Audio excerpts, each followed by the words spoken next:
Singapore, my first adopted home. Third time it was a charm. Our world travels, traditions, cultures and celebrations. iMovie number 63, 2024.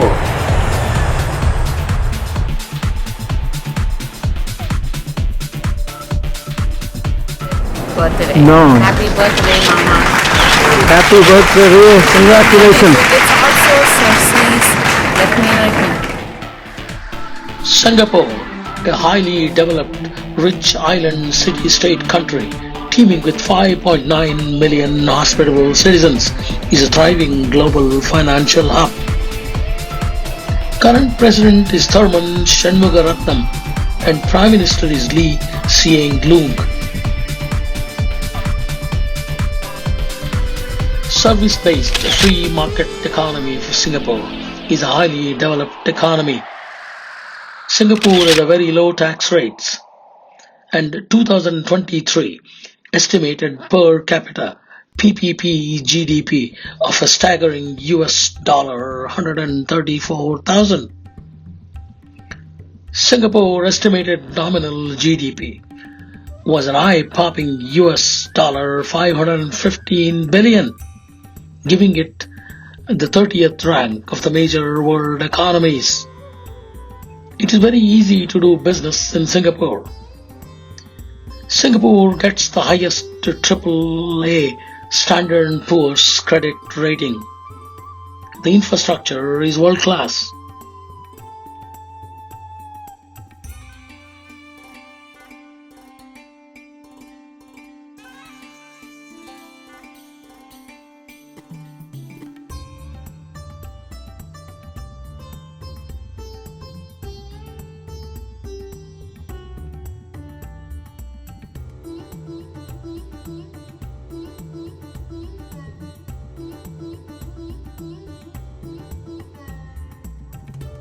Healthcare in Singapore.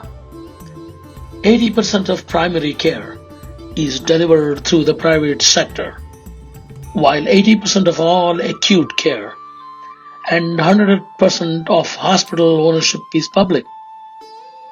Singaporeans enjoy universal healthcare, meaning the public health system and mandatory health insurance are funded by the government. Both public and private healthcare in Singapore are subject to governmental regulations. Singapore has low maternal mortality rate of 3 per 100,000 live births, and a neonatal mortality is 1 per 1,000 live births, which shines like a star in the sky. The quality of healthcare is world class.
I first landed in Singapore 52 years ago, back in 1971, on the way to Kuala Lumpur, Malaysia, to write the American ECFMG examination.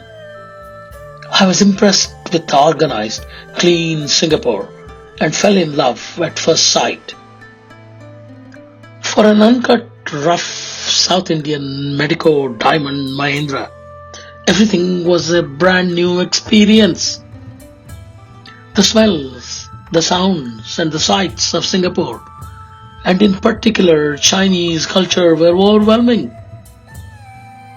The expansive shopping malls selling so-called duty-free goods like diamonds to watches to electronics were very impressive.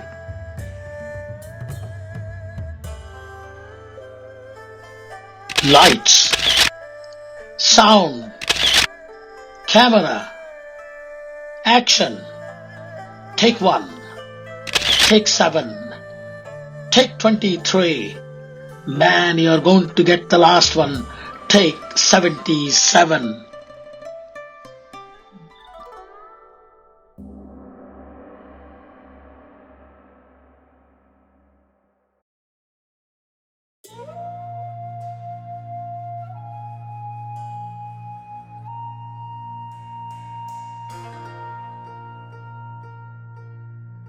From all the borrowed money I had, I overbought gaudy colored shirts for $1 apiece, a tape of intoxicating Greek bouzouki music, electronic goods, and vinyl Hindi cinema long plays or LPs, once again for $1 Singaporean apiece.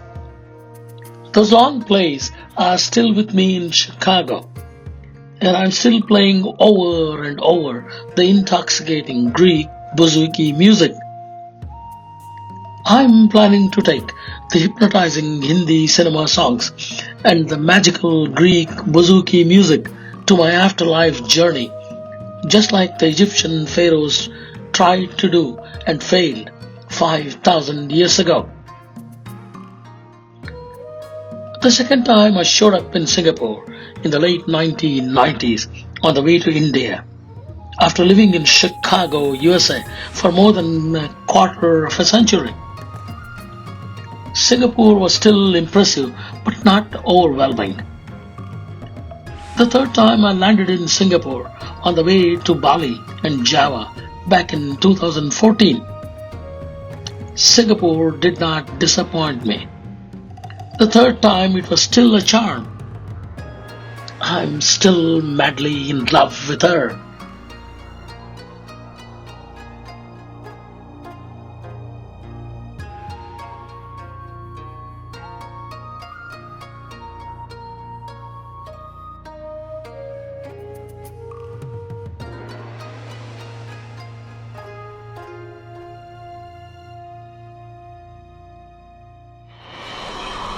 Back in 1819, 204 years ago, Sir Thomas Raffles established a trading post on Sinngpore for the British East India Company. 4 years later, British took over the entire island. By 1890s, Singapore became a global center for rubber industry.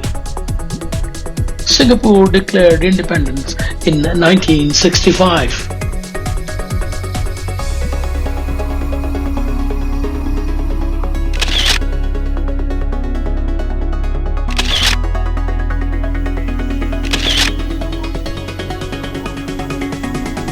Updated, written, narrated and produced by M.S. Patil, beyond the shadow of doubt, in the very heart of Chicago, Illinois, USA.